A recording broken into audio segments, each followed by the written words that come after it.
KIIFB masala bond കേസിൽ enforcement ഡയറക്ടറേറ്റിന് മറുപടിയുമായി മുൻ ധനമന്ത്രി ഡോക്ടർ തോമസ് ഐസക്. മസാല ബോണ്ട് ഇറക്കിയതിൽ തനിക്ക് മാത്രമായൊരു ഉത്തരവാദിത്വമില്ല. മുഖ്യമന്ത്രി ചെയർമാനായ ഡയറക്ടർ ബോർഡാണ് തീരുമാനമെടുത്തതെന്നും ഇഡിക്ക് നൽകിയ മറുപടിയിൽ ഡോക്ടർ തോമസ് ഐസക് വ്യക്തമാക്കുന്നു. വിനീത വിജി കൊച്ചിയിൽ നിന്നും ടെലിഫോണിലുണ്ട്.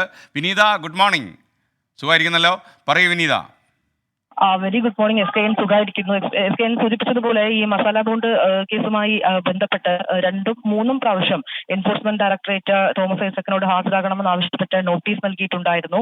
ഇങ്ങനെ കഴിഞ്ഞ ദിവസവും 22-നും ഹാജരാകണമെന്ന് ആവശ്യപ്പെട്ട് നോട്ടീസ് നൽകിയിരുന്നു. ഈ നോട്ടീസിനാണ് തോമസ് ഐസക് മറുപടി നൽകിയിരിക്കുന്നത്. 7 പേജുള്ള മറുപടിയിലാണ് ഇക്കാര്യങ്ങൾ വിശദീകരിച്ചിരിക്കുന്നത്. ഈ മസാല ബോണ്ട് വാങ്ങിയതുമായി ബന്ധപ്പെട്ട് തനിക്ക് മാത്രമായി ഉത്തരവാദിത്തമില്ല എന്നുള്ളതാണ് തോമസ് ഐസക് പറയുന്നത്. തനിക്കൊരു ഔദ്യോഗിക ഉത്തരവാദിത്തം മാത്രമാണ് ഇക്കാര്യത്തിലുള്ളത്.